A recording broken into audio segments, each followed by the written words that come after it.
حياة شوقا إلى المولى أتاي. أعوذ بالله من الشيطان الرجيم. بسم الله الرحمن الرحيم.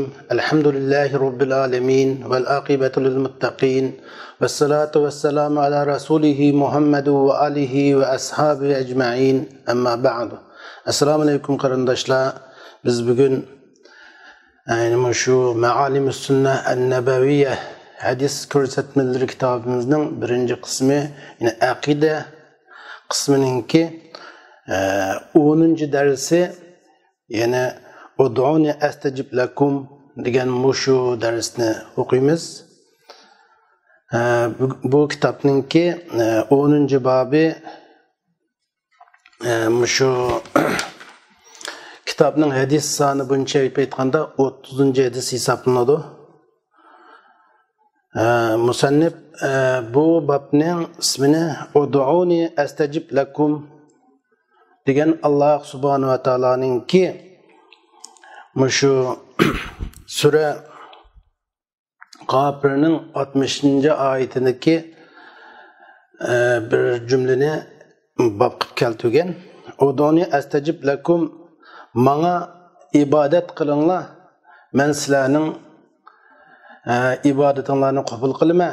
Ud'uni astajib lakum, sizlar manga duodan iborat bu ibodatni manga xolis qilinglar, men sizlarning duoyinglarni ijobat qilaman, gunohinglarni afv qilaman, sizlarga mehr shafqat qilaman degan oyat bo'lib, mushu oyatni asos qilgan holatda hadis keltirgan. Endi duo bu odatda mushu yaxshilikni qo'lga keltirishni, zararlarni chekindirishni Allah subhanahu wa ta'aladan talab qilishni duo deymiz. Yine Anas ibn Malik radhiyallohu anhudan bayon qilingan bir hadisda Imom Tirmizi o'zining Sunan Tirmizi degan kitobida chiqargan, ad-duo mukhul ibada, duo ibodatning yiligi degan. Ya'ni duo demak ibodat demakchi. Yine Abu Hurayra radhiyallohu anhudan bayon qilingan bir hadisda, ya'ni bu hadisni Imom Tirmizi chiqargan hadis, "Men lam yad'ulloha azza va jalla ghadiballohu alayhi." Kimki Allohga duo qilmasa, Allah onun gazap kıldı. Yani ki dua ibadet. Yani Allah'a duadan ibaret bu ibadetini kılmaydıyken Allah onun gazap kıldı. Yani kim ki Allah'a tekebbürlük kılsa, Allah'a dua kılmasa, yani Allah'ın acizliğini ifade edilmese, onun cezası Allah'ın onun gazap kılışı oldu. Şimdi Nu'man ibn Beşir radıyallahu anhu'dan bayan kılınan hadiste Nu'man ibn Beşir radıyallahu anhu mundaq deydi. Resul sallallahu aleyhi ve sellem mundaq degan. İnne du'a huvel ibade. Dua demek faqatlam ibadet demek. Yani inne du'a huvel ibade. Dua faqatlam ibadetu. Dep onun deyinkin Resul sallallahu aleyhi ve sellem bu hadisini dep bo'lgandan keyin Allah'ın bunu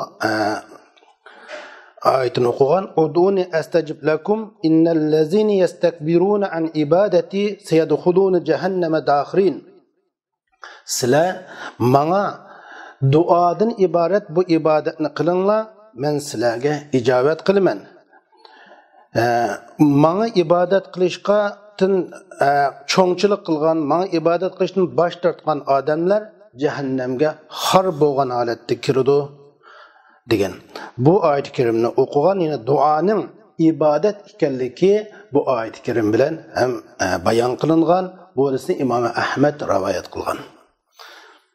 Demak, duanın asli, ibadetning asli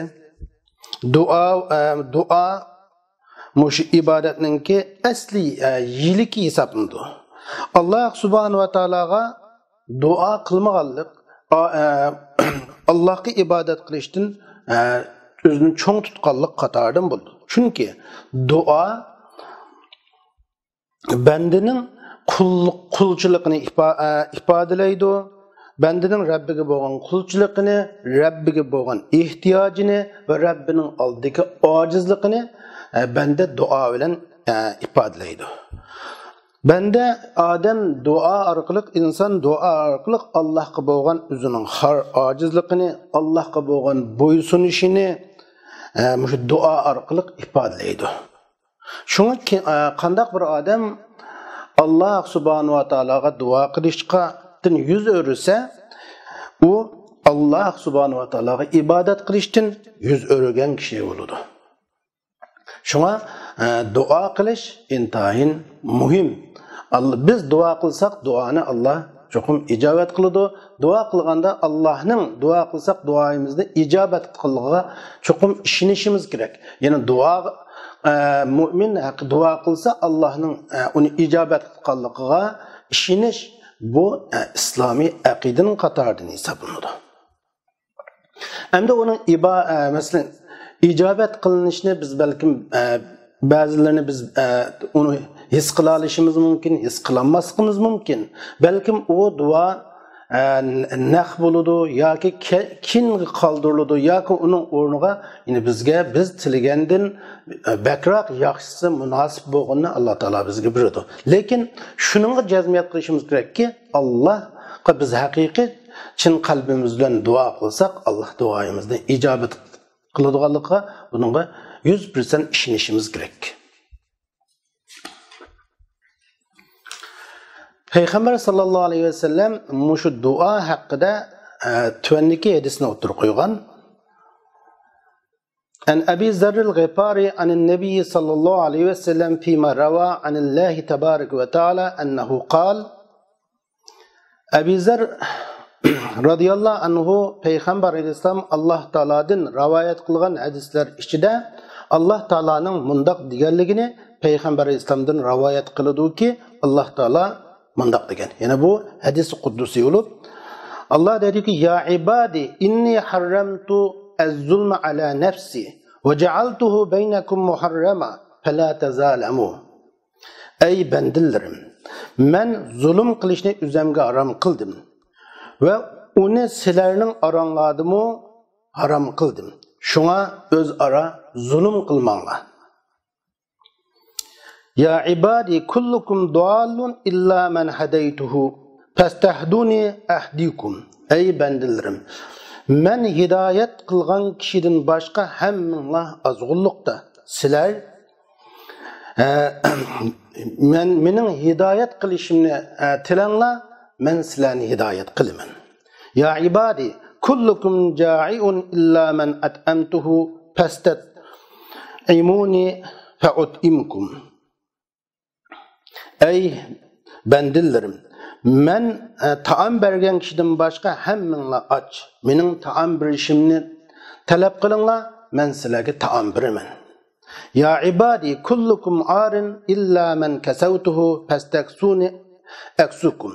Ey bandillerim, men kiyim köygüzgen kişiden başka hammanglar yanagaç. Şuna mening kiyim köygüzüşimni talab qilinglar, sizlarga kiyim köygüzüman. Ya ibadi innakum tukhti'un bil-leyli ven-nahar ve ana aghfiru az-zunuba jami'a fastaghfiruni aghfir lakum. Ey bandillerim, sizlar her vakit, her zaman hatalık ötküzüsler. Men barlık günahlarını mağfiret kılıman. Şu mendin mağfiret talep kılınlar, sizlarni mağfiret kılıman. Ya ibadi innakum lan tabluğu darri fatadurruni ve lan tabluğu naf'i fatanfa'uni. Ey bandillerim, sizlar bana hergizmi ziyan yoki hech qanday bir foyda yetkazolmaysizlar. Ya ibadi, law anna awwalakum wa akhirakum wa insakum wa jinnakum kanu ala atqa qalbi rajulin wahid. Ala atqa qalbi rajulin wahidin minkum ma zalika fi mulki shay'a. Ey bandillerim, agar ey bandillerim, sizlar dunyoga kelgan ve bunundan keyin dunyoga keldigan barliq inson ve jinlar hammanglar eng taqvo bir odamdek bo'lsanglarmi, ana shu holatinglar mening mulkimga hech narsani ziyoda qilolmaydi. Ya ibadi law anna awwalakum ve ahirakum ve insakum ve jinnakum kanu ala abjar qalbi rajulin wahidin ma naqasa zalika min mulki shay'a. Ey bendilerim, agar dunyoga kelgan va dunyoga buningdan keyin keladigan barliq inson va jinlar hammanglar eng gunohkor bir odamdek bo'lsanglarmi, ani shu holat mening mulkimdan hech narsani kamaytirib o'tmaydi. Ya ibadi law anna awwalakum wa akhirakum wa insakum wa jinnakum qamu fi sa'idin wahid فسألوني فأعطيت كل إنس مسألته ما نقص ذلك مما عندي إلا كما ينقص المخيط إذا أدخل البحر. Ey bendilerim, agar dunyoga kelgan va buningdan keyin keladigan barliq inson va jinlar hammanglar bir makonda turib, ondan mendan barliq tilaklaringlarni so'rasanglar, uningdan keyin men har bir insonga uning so'rg'unini bersam, ana shu holat mening mulkimdan xuddi bir yingna dengizga kirgizilib, dengizdan chiqqandan keyin dengizning suyidan hech narsani kamaytirib o'tmaganga o'xshash, mening mulkimdan hech narsani kamaytirib o'tmaydi. Ya ibadi innama hiya a'malukum uhsiha lakum thumma uwaffikum iyyaha faman wajada khayran falyahmadillah wa man wajada ghayra zalik fala yalumanna illa nafsah. Ey bendilerim, sizlarning amallaringlarni sizlarga hisoblab yezib qo'yaman. Keyin sizlarga uning jazo mukofotini to'liq beraman. Shunga kimki dunyoda bir yaxshilikqa muvaffaq qilinsa, Allohga hamd etsin va kimki ana shuning aksiga, ya'ni bir yomonlikqa muvaffaq qilinib qolgan bo'lsa, o'ziga malomat qilsin. Mana bu payg'ambar sallallohu alayhi vasallamninki shu Alloh subhanahu va taolodan rivoyat qilgan hadis quddusiylardan bir hadis bo'lib, bu hadisda Alloh subhanahu va taolo zulmning haromligini, bandalarning hidoyat talab qilishda, hidoyatda olsun, yemek, içmek, kiyim-kechak har qanday narsada bandalarning Rabbiga muhtoj ekanligini bayon qilib turibdi. Alloh subhanahu va taolo xohlagan kishini hidoyat qiladi va xohlagan kishiga taom beradi va xohlagan kishini boy qiladi, xohlagan kishini namrat qiladi. Bu hadis Alloh subhanahu va taoloning gunohlarni kechiradiganligini, mag'firat qiladiganligini, ayiblarni yo'gab qo'yadiganligini ham bayon qilib turadi. Shundaqla bu hadis insonlarning Alloh subhanahu va taologa hech qanday zarar yoki foyda yetkazolmaydiganligini, ularning o'tkazgan ma'siyatlari Allohga hech qanday ziyon yetkazolmaydiganligini, ularning qilgan toat ibodatlari Allohga hech qanday bir manfaat kelmaydiganligini, balki ularning qilgan itoat toatlari, ibodatlari o'ziga manfaat keladiganligi, o'tkazgan jinoyatlarimiz o'ziga zarar yetkazadiganligini hadis bizga bayon qilib turibdi. Hadis shuning bilan birga yana insonlarning toatlari Allohning mulkiga, xuddi insonlarning ma'siyatlari Allohning mulkida hech narsani kamaytirib o'tmagandek, toat ibodatlarimi Allohning mulkida hech narsani ziyoda qilolmaydiganligini ham bizga bayon qilib turdi. Bu hadisda ham Alloh subhanahu va taolo bandalarning hammasining butkul Odam alayhisolamning davridan tortib davri qiyomatgacha butkul inson, jinlar bir zaminga to'planib, ular Alloh subhanahu va taolodan barliq tilaklarini so'rab, ehtiyojlarini so'rsa, Alloh subhanahu va taolo ularning so'g'onlarining hammini bersinmi, ana u shu Allohning bagini, Allohning dargohidagi Allohning xazinasidan hech narsani kamaytirib o'tmaydiganligini ham bayon qilib turdi. Alloh subhanahu va taolo ham bu hadisda insonlarning amallarini uni hisoblab o insanlarının emellerini yazıp koyduğanlığını, kıyamet günü ulanın emellerinin ceza mükafatını tuluq yaxşı emellerge mükafatını kam kılmasın, yaman emellerge onun cinayetini herkes ziyade koymasın, öz layık halette ceza mükafatını birdiğanlığını bayan kılvatıdır. Ve Allah subhanahu wa ta'ala yine bu hadiste qandaq bir adam yani emellerinde yaxşılıkka muvaffaq kılıngan adam şu yaxşılıkni onunla muvaffaq bergen, onunla asallaştırıp bergen ve şu yaxşı emellerini savab erişiğe sebep qilib bergen Allah subhanahu wa ta'alaga hamd etişinin vacip ekanligini bayan qilib turdi.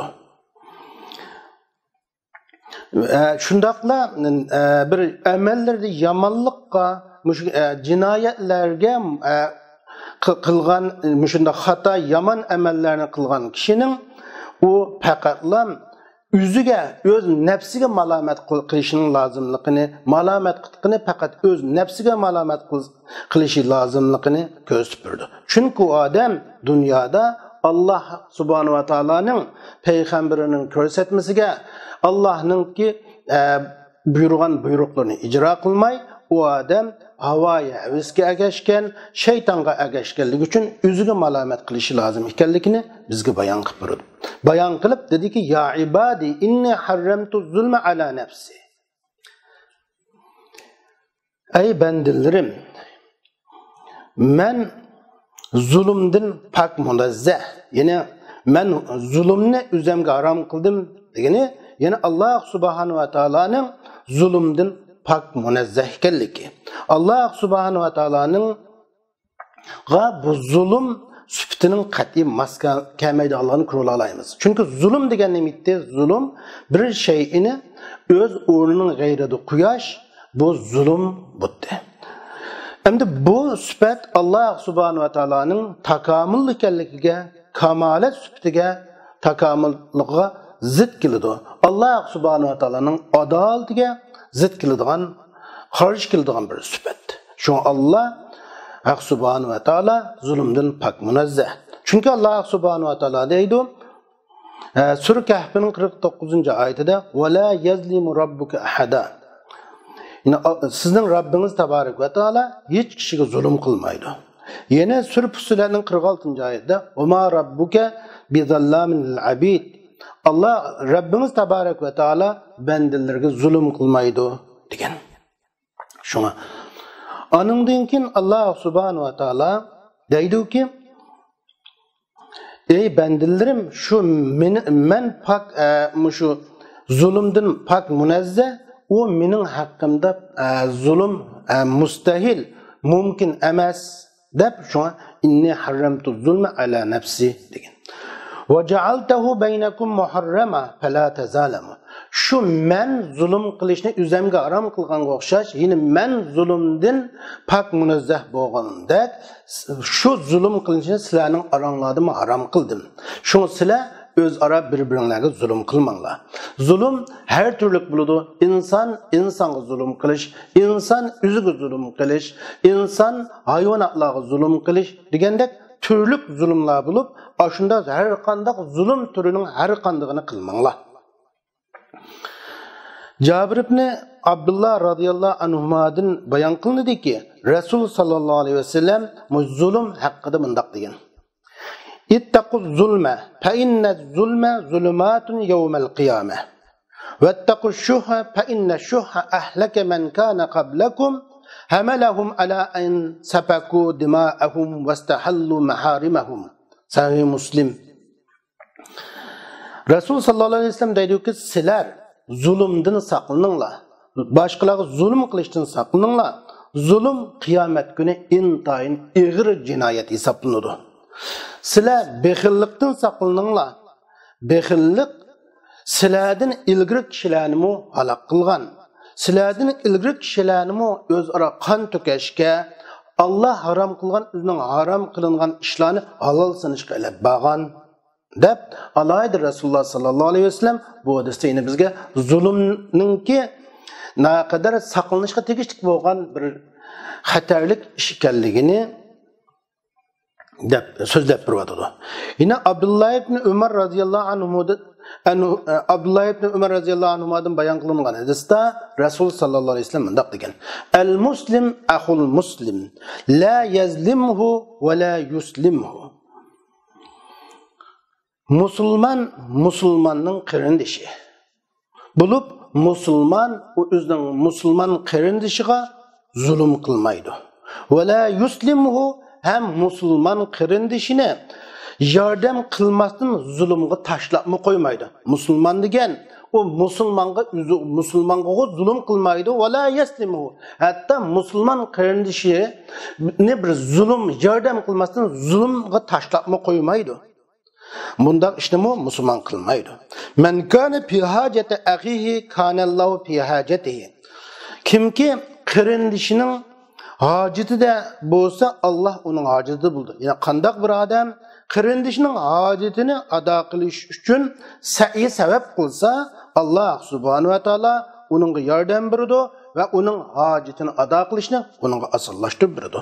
Ve men farraja an muslimin kurbatan farrajallahu anhu biha kurbatan min kurabi yawmil qiyamah.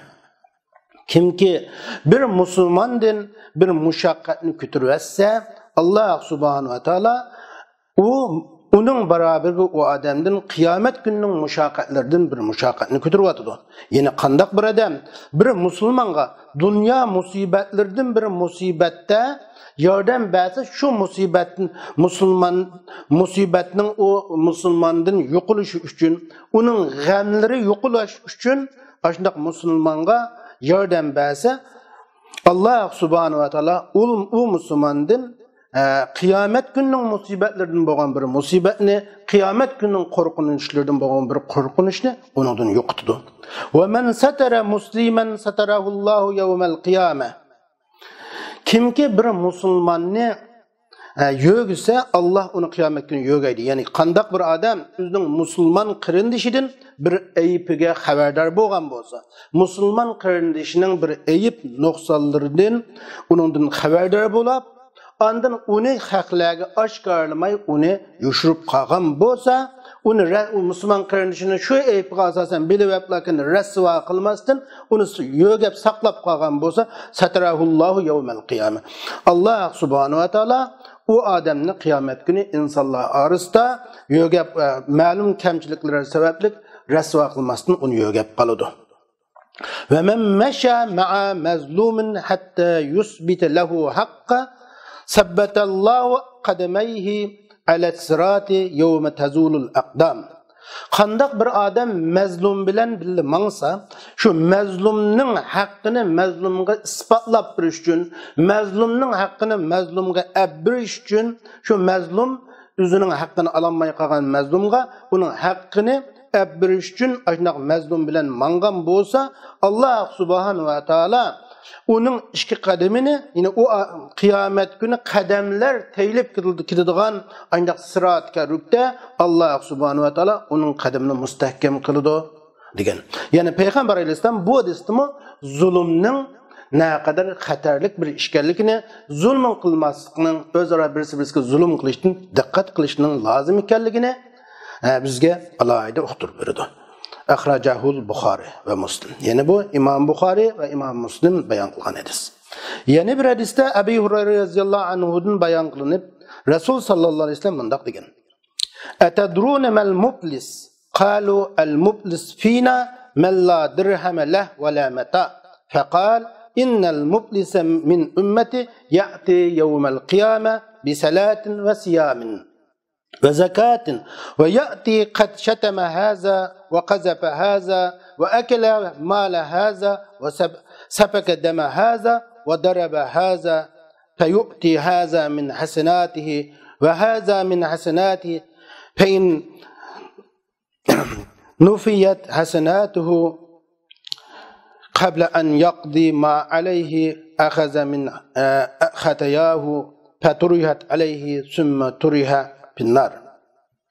Peygamber sallallahu aleyhi ve sellem dedi ki sahabeler etedrune mel muflis. Siz muflisni bilemizler. Muflis degen kim o degen çağda ular dedi ki muflis bizning içimizde Resulullah tangi tillası bo'lmagan, mal dünyası bo'lmagan adamni muflis deymiz degende Peygamber İslam dedi. Mening ümmetimning ishidan muflis bo'lsa qiyomat kuni Allah'ning dargohiga nurg'un namoz o'qib kelgan, zakat birib kelgan, ro'za tutgan, ko'p ro'zador, zakat beradigan, namoz o'qiydigan shundoq odam. Ammo bu odam shundoq namoz o'qish, zakat berish, ro'za tutishlar bilan billa bu odam tuvandagi jinoyatlarni billa olib kelgan odam. U ma bir odamni tillagan, yana bir odamga qarchaplagan, yana bir odamning milni yevagan, yana bir odamning qini to'kkan, yana bir odamni urgan, shundoq jinoyatlarni qilib kelgan. Ondan Alloh subhanahu va taolo tillanğanga, uning yaxshiliklaridan tillangan adamga, qarchaplangan adamga, milni yevagan adamlarga, shundoq urilgan adamlarga, qini to'kilgan adamlarga uning yaxshiliklaridan Alloh subhanahu va taolo beradi. Uning yaxshiliklari tugab qolsa, Alloh subhanahu va taolo uningga boshqalarning haqqini berib, uningga hukm qilib bo'g'icha uning yaxshiliklari tugabdi, ammo mazlum bo'lgan, zulm qilingan insonlarning haqlari uningda shunday qolib qolsa, Alloh mazlum bo'lgan kishining xatoliklaridan elib bu odamning ustiga tashlaydi. Ondan bu bütün shu jinoyatlari yaxshiliqida qolmay bütün jinoyat shakllangan bir odam bu suftiga aylanib bu odam do'zaxga tashlanadi degan. Shunlashqa biz o'zaro bir odamga zulm qilishdan boshqalarga zulm qilish, boshqalarning shuna haqqini elib olish, hammasi zulmga kiradi. Boshqalarning urush zulm bo'lsa, uning malini yeyverish, hammasi zulmdir. Shu zulm ishidan saqlanishimiz kerak. Alloh subhanahu va taolo uningdan keyin deydiki, mahluqotlarning bütün insonlarning mahluqotlarning Alloh subhanahu va taologa muhtoj ekanligini, hojatman ekanligini bayon qilib deydiki, ya ibadi kullukum dallun illa man hadaytuhu fastahduni ahdikum. Ey bandilarim, men hidoyat qilgan kishidan boshqa sizlarning hammanglar azg'ulliqda, mendan hidoyat talab qilinglar, men sizlarga hidoyat qilaman, men sizlarni hidoyatga muvaffaq qilaman deydi. Ya'ni sizlar mendan so'rang hidoyatni, men sizlarga hidoyatga muvaffaq qilaman dedi. Alloh subhanahu va taolo bu haqda mundaq deydi: "Men yahdihillohu fahuval muhtadi va men yudlil fa ulaika humul khasirun." Sura A'raf 178-oyat. Kimniki Alloh subhanahu va taolo yana hidoyat qiladi ekan, yana qandaq bir odamni Alloh subhanahu va taolo haq yo'llarini tepishga muvaffaq qilsa, ana u odam haq yo'lda mang'uchi bo'ladi. Ammo kimniki Alloh taolo u haqni tepishda yordamsiz qo'ysa, yana u o'ziga itoat qilishiga, o'zining haq yo'lda meng'ishiga Alloh uni muvaffaq qilmagan bo'lsa, u odam ozg'un bo'ladi, yana u odam xosir, halok bo'lgan bo'ladi dedi. Yine Allah subhanahu wa ta'ala Sura Qasas'ın 56. ayetinde inneke la tahdi men ahbabte velakinnallah yahdi men yasha ve huve a'lemu bil muhtedin dedi. Ey Muhammed sallallahu aleyhi ve sellem, siz özünüz yaxşı ko'rgan kishilarni siz özünüz çağlab bundaq hidayet kılanmaysınız. Lekin Allah xaligan kishini hidayet kılıdı. O Allah hidayette kuşlarını abdan biludi degan.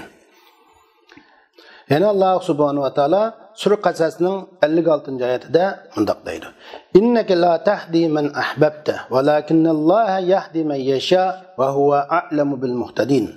Ey Muhammed el-İslam, siz özünüz yaxşı ko'rgan kishini siz hidayet kılanmaysiz. Lekin Allah özü xaligan kishilarni hidayet kılıdı. Allah hidayet deb kuşlarını abdan biludi degan. Endi bu yerda hidayet degan masalada to'xtalganimizda hidayet çoğun cihetten iki kısımga bilinadi. Yani hidayet bu hidayetin doğru yolga başlap qo'yish, yol ko'rsatish hidayeti. Yani peygamberler, barliq şu davetçiler, islahatçılar ilib berayotgan bir xil hidayet. Ama bu yerde deganimiz bu xil emas. İkincisi, yani tavfiq berish hidoyati, hidoyatni insonlar qalbida urlashtirish, qaror aldirish hidoyati bo'lib, buningga faqat Alloh subhanahu va taolo ham ega bo'ladi. Ya'ni bu Alloh subhanahu va taoloning muvaffaq qilish, yaxshilikka muvaffaq qilish, iymon etishga muvaffaq qilish, yaxshiliklarni qilishga muvaffaq qilish din iborat bu xil hidoyatni ko'rsatib turadi. Biz Alloh subhanahu va taolodan shunga mushu bizni yaxshilikka muvaffaq qilishini, to'g'ri yo'lni bizga ko'rsatishni har doim tilashimiz kerak. Bu hadisdagi bu hidoyatning bu ikkinchi turini ko'rsatib turadi. Allah subhanahu wa ta'ala yana deydi ki ya ibadi kullukum ja'iun illa man at'amtuhu fastat'imuni ut'imkum. Ey bandilarim, men taam bergen kişiden başka sizlarning hammanglar aç, mendin taam talab qilinglar, men sizlarga taam beraman. Yani sizlar mendin taamni mendin talab qilinglar. Yani tamak, yemek, içmek, uzuqni muyassar qilinishni, osonlashtirilishini sizlar mendin talab qilinglar. Men sizlarga shu yemek, içmekni hosil qilish sabablarini sizlarga osonlashtirib beraman, buni sizlarga muyassar qilaman. Ya ibadi kullukum arin illa man kasawtuhu fastaksuni aksukum. Sizlar ey bandilarim, mendin kiyim talab qilinglar. Men sizlarga sizlarning avratinglarni yo'giydigan kiyish, avratinglarni yo'gashni men sizlarga osonlashtiraman. Kiyim kiyish yo'llarini, yana kiyimlarni kiyish, buna kiyimlarga ega bo'lish sabablarini men sizlarga muyassar qilaman, osonlashtiraman. Shuning bilan sizlarning avratinglar echilib qoladigan bunda holat sizlardan yo'q bo'ladi. Deb Alloh subhanahu va taolo alayda badanimizning yo'gilishiga alayda bu hadisda ham buyuruydi. Ya ibadi innakum tukhti'una bil-layli wan-nahar wa ana aghfiru adh-dhunuba jami'a fastaghfiruni aghfir lakum. Ey bandilarim, sizlar kecha kunduz har zaman jinoyat, xatolik o'tkazusizlar. Men shirkdan boshqa barliq gunohlarni kechiraman. Ya'ni Allah subhanahu wa taolo biz burungi darslarimizda degandek shirkdan boshqa gunohlarni kechirdi va aghfiru zunuba jami'an illa shirk. Shirkdan boshqa barliq gunohlarni kechiraman. Mendan mag'firat talab qilinglar.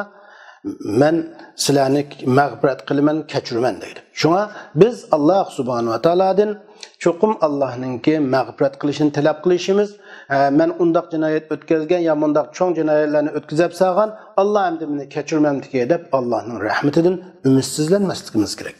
Chunki bu vaqtda Anas ibn Malik radhiyallohu anhudan bayon hadis rivoyat qilinadiki, payg'ambar sallallohu alayhi vasallam mundaq degan: Kullu bani Adam xatta'un xayrul xatta'in at-tawwabun. Akhrajahu at-Tirmizi.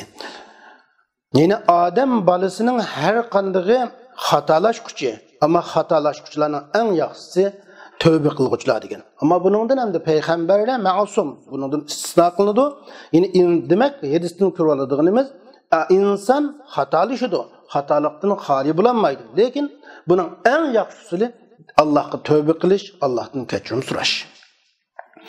Allah yine deydi ki ya ibadi innakum lan tablughu darri fatadaruni ve lan tablughu naf'i fatanfa'uni. Ey bandillarim, sizlar bana hiç qanday zararim yetkazolmaysizlar, bana sizlar hiç qanday foydam yetkazolmaysizlar. Yani ben bunundan ko'rib olamiz ki bende Allah subhanahu wa taolaga hiç qanday foyda ziyon yetkazolmaydi. Allah subhanahu wa taolo bendening taatlarga ihtiyacı yok. İbadetine ihtiyacı yok. Bu ibadetler şu ibadet kılgan adamga faydalı. Allah'ın insanın ötküzgen maasiyetleri bilen Allah hiç qanday zarar koymaydı. Onun zihni şu maasiyetini ötküzgen insanga buludu. Ya ibadi law anna awwalakum ve ahirakum ve insakum ve jinnakum kanu ala atqa qalbi rajulun wahidin minkum ma zada zalika fi mulki shay'a. Ey bandilarim, sizlarning hammanglar avvalgi oxirginglar, ya'ni dunyoga buningdan burunqi, buningdan keyin keladigan hammanglar butun Odam alayhissalomning davridan tortib qiyomat kunigacha bo'lgan inson jin hammanglar agar eng yuqori taqvolik darajasida bo'lsanglarmi, ashunda taqvo bulab ketganliginglarmi, mening mulkimga hech narsani ziyoda qilolmaydi deydi Alloh subhanahu va taolo. Yana keyingi jumlada Alloh subhanahu va taolo deydi-ki, ey bandilarim, sizlarning hammanglar shu Odam alayhisolamning davridan tortib ta davr qiyomatgacha bo'lgan butkul inson jin hammanglar eng nachar inson shaklida bo'lib ketsanglarmi, eng qabih inson shaklida bo'lib ketsanglar, bu nacharlashganliginglar yana mening mulkimdan hech qanday narsani kamaydi o'tolmaydi deydi. Allah onundan keyingi jumlada deydi-ki, ey bandilarim, sizlarning hammanglar, ya'ni dunyoga kelgan, bundan keyin keladigan Odam alayhisolamning davridan tortib davr qiyomatgacha bo'lgan butkul inson jin hammanglar bir o'ringa to'planib, sizlar hammanglar o'zinglar umid qilgan butkul orzuyinglarni, ehtiyojinglarni mendan so'rasanglar, men har bir insonga uning arzu qilganini so'g'inni bersam, shu mening ashu berganligim mening dargohimdagi narsalardan bir narsani kamaytirib o'tamadi. Xuddi bir yingni dengizga cho'kirilib, shunga tulib dengizdan bir yingni chiqarilganda, yingni dengizdagi tiqib olsak, dengizga cho'kirib olsak, yingni o'lib, dengiz suyidan hech narsani kamaytirib o'tamagandek, bu mening mulkimdan hech narsa kamayib ketmaydi buning orqali deb Alloh subhanahu va taoloning xazinasining naqadar zo'r ekanligini, inson qanchalik basim uning oz qolmay tugab qolmaydiganligini deb biryotdi. Oxirgi jumlada Alloh subhanahu va taolo deydi: "Ya ibadi innama hiya a'malukum uhsiha lakum summa uwaffikum iyyah. Faman wajada khayran falyahmadillah wa man wajada ghayra zalik fala yalumanna illa nafsa." Ey bandilarim, sizlarning amallaringlarni men hisoblab, uni sizlarga yozaman. Uningdan keyin qiyomat kuni sizlarning amallaringlarni sizlarga to'liq beraman. Agar qilgan amallaringlar yaxshi bo'lsa, mening beradigan mukofotim sizlarga yaxshi bo'ladi. Agar qilgan amallaringlar nachar bo'lsa, mening sizlarga beradigan jazoim nihoyat og'ir, qattiq bo'ladi. Ammo qandaq bir odam dunyoda yaxshilikqa muvaffaq qilinsa, u yaxshi amallarni qilgan bo'lsa, u Alloh subhanahu va taologa hamd etsin. Xudoga shukr, hanam bo'lsa men mush yaxshilikni qilib oldim deb Allohning o'zini shu yaxshilikqa muvaffaq qilganlikqa Allohga hamd etsin. Ammo uning aksiga muvaffaq qilinib uchrashib qolgan bo'lsa, yana yomonliklarni qilgan bo'lsa, buni o'ziga malomat qilsin. Chunki u inson o'zini ziyonga, davomli havoyavasga va shaytonga ergashtirgan o'zining nafsi ammariga, shu yomonlik buyuruvchi nafsiga malomat qilsin deydi. Alloh subhanahu va taolo Sura Nisoning 79-oyatida mundaq deydi: "Ma asabaka min hasanatin fa min Allah va ma asabaka min sayyi'atin fa min nafsik." Yaxshilikka yetgan inson u yaxshilikning Alloh tarafidan o'ziga muvaffaq qilinganligini bilsin. Amma yomonlikqa yetib qolgan, yomonlik qilib qolgan odam, u yomonlik yetishi o'zining nafsining jihatini o'zining mush Alloh subhanahu va taologa ergashmaganlik, payg'ambarga ergashmaganlik, Allohning ta'limotlariga ergashmaganligidan o'z nafsidan ko'rsin deydi. Mana bu shu duo haqida va hidoyat bu hadisbak ko'p taraflarga chetiladi. Shundaqmi biz buni bir bilginimizcha deb o'tdik. Hadisdan alayda diqqat qiladigan mazmunlar: birinchisi, Alloh subhanahu va taoloning zulmdan pak munazzah ekanligini hadisdan ko'ra olamiz. Ikkinchisi, zulmdan qattiq hazar aylashganligi. Zulmdan shu barliq shakllari insonlar o'rtasida bo'lgan zulmlar bo'lsin, insonning o'ziga qilgan zulmlari bo'lsin, har qanday zulmning harom ekanligiga bu hadisdan dalil chiqadi. Yine hadis, üçüncü qilib hadis insonning har minut, har sekund barliq ishlarda har minut Alloh taolaning hidoyatiga muhtoj ekanligini ham bizga ko'rsatib turadi. To'rtinchisi, hadis hidoyatning Allohning ilkida ekanligining, Allah o hidayetini xalagan kişiye öz fazlı bilen berdiganligi, amma xalagan kişiye özünün adaleti bilen hidayetini xalagan kişiden çeklaydiganligini hem bildirdi. Çünkü hidayet bergen bolsa Allah bizge öz fazlı bilen, amma hidayet bergen bolsa öz adli bilen, adaleti bilen bolgan boludu. Bunu bu hadisden görüp olamiz. 5. kılıp hadis bütün mevcudatlarning, mahlukatlarning Allah'a muhtaç ekanligi, insonlarning manfaatlarini qo'lga keltirishdan, zararlarni chekindirishdan da shu Allah'a muhtaç ekanligini bu hadis bizga ko'rsatib turdi. Yani birisi 6. hadis Allah subhanahu wa ta'alaning halim naiti halim ekanligini, ağır besliğinin, yani muş Allah Teala'nın insanlarını cezalamasına ait aldırmaydıgan zat ekanligini gösterip durdu. Çünkü nurgun masiyet, günahlar, hatalıklar ötküzülüdü, kılınıdı. Aşnılan durup Allah olanı cezalaşka aldırmaydı. Mana bu Allah subhanahu wa ta'ala'nın halim ekanligini bizge gösterip durdu. 7. hadis insanların davamlıq mağfiret talep qiladigan, izchil mağfiret, köp mağfiret talep qiladigan kishi qatoridan tarbiyalanishga hadis dalolat qiladi. 8. hadisda Allah subhanahu wa ta'alaning duoga buyurganligi va duoni ijobat qilishga va'da qilganligi chiqadi. Chunki Allah Taala dediki, "Mendan hidayet talep qilinglar, hidayet qilaman. Menden talep kılın tamak birimen, menden kim kögüsün talep kılın kim kögüzümen deganligi uchun. Yani birisi 9. hadis Allah subhanahu wa ta'ala'nın mutlak büyük ekanligiga, azimetiga, Allah'ın büyük azimetiga dalalat qildi. Çünkü sizler hemminglar juqlashganda menga zarar mi yetkazolmaysizlar ve fayda mi yetkazolmaysizlar degan cümlelerden bunu düşünüp olamiz. 10. hadis taqvolikning ve taqvosizlik, fosiqlikning, fojirlikning o'rni qalb ekanligini ko'rib olamiz. Taqvolikning o'rni qalb ve fosiqlikning o'rni, fojirlikning o'rni qalb ekanligini ko'rib olamiz. Çünkü hadisda ala atqi qalbi rajulun vahidin minkum ala abjar qalbi rajulun vahidin minkum deb bu cümle kelganlik uchun.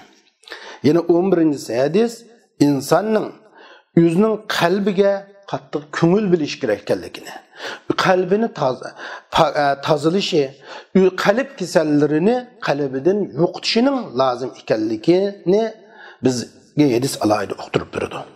Yani hadisdan şu noktalar çıkıdı ki taatlar Allah'a hiç qanday menfaat yetkazmaydiganligi, ma'siyatlar Allah'a hiç qanday zarar yetkazmaydiganligi. Lekin Allah o'zining bandalarining iymon etishini yaxshi ko'radiganligi, kufri, fusqi, isyonlarning, fosiqliklarni Allah'ning yomon ko'radiganligini ham hadisdan ko'rib bo'ladi. 13-si Allah subhanahu wa ta'ala'nın mülkünün hazinelerinin insanların taat bilen ziyade olmaydıganlığı ve ma'siyeti bilen kamyip ketmeydiganlığını kurvaqılı buludu. Hem hadis 14. kılıp insanın özü yetken yaxşılıklarının sebebini Allah'a qaytırış, özü yetken yamanlıklarının sebebini öz nefsine qaytırışının lazımlığını hem bizge uqtirib berdi. 15-si Allah'ın hidayet qilganlik qarta, yaxshilikqa muvaffaq qilganlik qarta Allah'a hamd aytishning vojib ekanligini ham chiqdi. 16-si Allah subhanahu wa ta'alaning biz Allah'a duo qilgan chaqda Allah'ning cho'qim duolarini ijobat qilganligini va ishonish islom aqidasining qatoridan ekanligini hem kurulalayımız. Bu hadisning ondan başka nurgun mazmunları bulup bazı ulamalar bu hadisden 90 türlük payda mühim mazmunlar çıkıp degan. Bugün bizning bu hadisda to'xtalishimiz shundan oxirlashdi. İnşallah kinki dersimizni kirishili ve ahir da'vana enelhamdülillahi rabbil alemin.